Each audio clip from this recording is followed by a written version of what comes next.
Hello, everyone. Welcome to another episode of 100 Yards of Football and Sports Talk Radio. I'm your host and producer, Logan Landers. Joining me today is my special guest from the Elite Sports and Entertainment Network, Jay McLovin. But, Jay, before I bring it over to you so we can talk about these Saints, guys, if you enjoy the episode, like, follow, share, and subscribe. Facebook, YouTube, and also go download a podcast every single week. As I mentioned, today we're talking about the New Orleans Saints 2024 team preview, a team who last year finished with a solid record overall, tied with the Tampa Bay Buccaneers out there in the NFC South. But they are coming back, hopefully stronger than ever in 2024. And Jay, I'll hand it to you, my friend. How will New Orleans do in the NFC South this upcoming season? Yeah, I'm gonna make this one a short and sweet one. Here's the deal. So last season they were 9-8, not bad, a little bit over 500. New coach, new quarterback, chemistry issues had to work out, things like that. But 9-8 wasn't bad. This year, though, I am projecting them at 7-10. Believe it or not, Logan. I'm predicting them at 7-10. Their schedule's a little rough. They got Dallas, Philly, ATL, Kansas City, Green Bay, and a few others. What I find interesting about their the storylines I find interesting about New Orleans is because they're going to have to go against their old coach this year in Denver and Sean Payton. So we're going to see, and Sean Payton knows that team. So I think Denver could be a rough one for them. Also, they got to go against Derek Carr's old team and your Raiders, Logan. I think that's going to be a tough one for them, especially with the Raiders' new head coach. And I think how he's going to get all those guys over there to vibe on the same page. I think the Raiders are going to come out and stun them this year. So I think that's 1, 2, 3, 4, 5. And if you include Denver and the Raiders, that gives you 7 right there. 7 losses just right there. So I think this is going to be a rough year for them. Initially, New Orleans, when I saw them, or excuse me, not initially, and they're installing. One of these days I'm going to let it name my own hand. They're installing a new offense this year for Derek Carr. And if Derek Carr is not able to acclimate or get used to this offense, I think we could see Spencer Rattler make his debut for New Orleans this season. So I can see some weird things. There's questions on their O-line still, injuries and things of that nature. So I think the O-line is going to be an issue. And obviously, the O-line is an issue. It's going to make it harder for Derek Carr. Obviously, I still think Alvin Kamara isn't really an every down back. And I don't think the guys they got coming back there are going to help a whole lot more. So I still think that even their run game.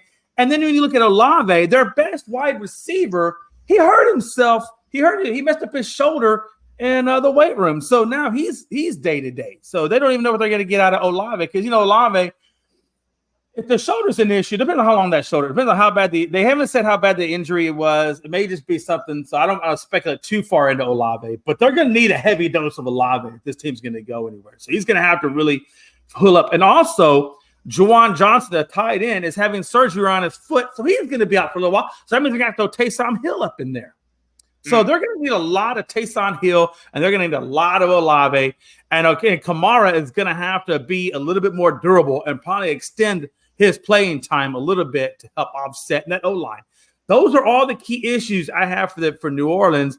And I don't know, Logan. My gut tells me it's a 7-10 season. When I look at this New Orleans Saints team, as you mentioned, they're putting a new offense around for Derek Carr. Hopefully that can shake things up and get them on track. But when you look at this team and you look at this roster, Alvin Kamara has kind of been on a downward slope here. Last year we knew he had a lot of issues off the field we're not going to go into, but it didn't translate well on the field as well. 3.9 average for just under 700 yards, 5 touchdowns for him. Definitely just a shell of what we've seen from him before. Maybe he could have a bounce back here. It remains to be seen for Kamara. But like you said, Derek Carr last year, 3,878 yards, 25 touchdowns, 8 INTs. Not too bad at all. Not bad at a 68% completion percentage.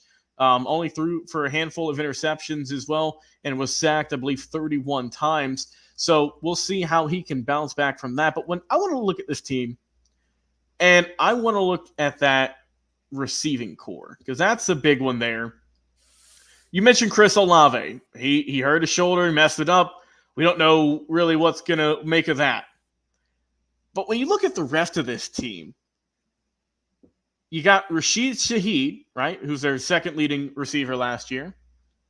That was it, Jay. It was Olave and Shaheed because their third best receiving player was Kamara at 466. You had Michael Thomas, you let him go. So who did you bring in to help fill that role? Well, you brought over Cedric Wilson Jr., a guy who last year, 22 catches for under 300. You also have, as you mentioned, Juwan Johnson. Well, you had Juwan Johnson. We don't know how long he's going to be out. Wouldn't surprise me, honestly, if New Orleans goes out and signs a free agent tight end before the start of the season. I don't know if Taysom Hill has what it takes to be that first down everyday tight end, honestly, just because he's a gadget player. You have Foster Moreau, your third string listed on ESPN. Why not throw him out there? You can make that work as your starter for a fill-in role. But I want to look at this O-line because they made a lot of work with that. Obviously, we know their first-round selection, Talise Fuaga, left tackle. A lot of responsibility, Jay, at that left tackle spot. Let's hope that he has what it takes to really get things going. You got Nick Salvaderi, Eric McCoy, Cesar Ruiz, and Ryan Ramczyk helping out. You've also got guys like Trevor Penning, Shane Lemieux, Lucas Patrick, just to name a couple of more. Offensively, they didn't make a whole lot of noise this offseason. So I'm expecting pretty much what we saw out of them last year. Defensively, looking at that side of the ball now, you've got your big guys, your big hitters, right? You got Cam Jordan. We know what he's about. We know how well he has played in years past. Now, we know last year was just, I don't know, something was just off last year, Jay. He played in 17 games, only had 2 sacks. Just couldn't get it going last year for whatever reason. If I'm New Orleans, I'm a little scared by that in terms of regression. And a quick regression, too, because he's 34. He's going to be 35 here before the season starts. His best days might be behind him, right? It's worth saying. You brought in Chase Young, who a lot of people still have a little bit of hope for. You got Brian Breesy, who had some good potential coming out of Clemson a couple of years ago. You've got Nathan Shepard. You also have Demario Davis as well as Willie Gay. You drafted Kool-Aid McKinstry, hoping to help out there in the cornerback room beside Paulson and Debo. And then, of course, in your safeties, you've got still some solid players in Tyrann Mathieu, the Honey Badger. You got Marshawn Lattimore as well, and Jordan Howden helping out. But, yeah, when I look at this team, when I look at New Orleans, when I look at their schedule also, it's more so they get hit heavy up front, right? That's when you got a lot of tough teams. I mean, coming out the gates, I mean, you are just facing a tough, really, I see a 4-game stretch in Dallas, Philadelphia, Atlanta, Kansas City. Those are 4 really tough games. Also, you're on the road against Atlanta, and we know that's going to be always a rivalry game. And you're on the road against Kansas City on Monday Night Football. Right. So those are 2 tough ones there. Back end of the schedule, it's going to be a little bit easier. You got teams like the Giants and Commanders. Then you got Tampa, who's solid. The Raiders are looking good, but it's not an easy schedule by any means. It's going to be a rough sledding for New Orleans this year. I think I'm with you, man. I think maybe 7-10, potentially like a 6-11. It's just that I only say that because offensively, it's a solid team. Oh, absolutely. I think on offense, they've got what it takes. They're solid, but they got to figure it out. They got to get things going. Like I said, when you look at them last year, they scored 23 points per game. They allowed 19. Not bad. Can you do it again this year, though? I don't know. I don't know if they've added enough this offseason personally to take them over the top and to have them reclaim that NFC South title. Okay. It remains to be seen. Go ahead, my friend. Here's the thing. There's a lot of draft analysts that were really confused when New Orleans moved up 4 spots to take Kool-Aid. A lot of people felt like they didn't need to do that because they gave up a 5th and a 6th rounder to do that. And a lot of people were like, why did you do that? You didn't need to do that. If you really wanted Kool-Aid, he would have been there when you were drafted at 45 versus 41. So I think that was number one.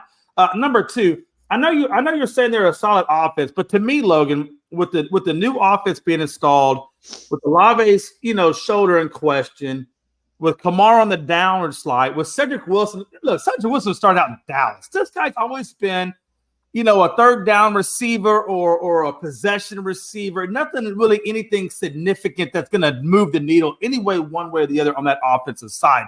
I don't, and again, obviously with Juwan Howard's injury and Taysom Hill maybe moving over there, who really Taysom Hill kind of, he's not really a true tight end. No. I mean, I think there's a lot of questions. I'm not going to say they're not solid or solid. I'm not going to say either way. I think there's a lot of questions as to whether they are or aren't that is going to have to get answered for me. Well said. Well said. Like you said, it's an interesting year for Saints fans. A couple of years ago, people were saying this might be a team who could get the Super Bowl. Yeah. I mean, they had the talent when they first got Derek Carr, and Cam Jordan was still doing his thing. Demario Davis is still one of the best defensive players in football, but guys are getting older, Jay. We're seeing some drop-offs. We need the young guys in New Orleans to really step up quick, or else I don't know what New Orleans is going to be up to in a couple of years, but this is a telling year for them, Jay. If they're going to continue to go up, stay in the middle, or might have to drop down and go a little bit higher in the draft, it remains to be seen. Jay McLovin, appreciate it, my brother, for coming on the show, talking some New Orleans Saints. I've been your host and producer, Logan Landers. Guys, go out there, go study some New Orleans Saints draft film and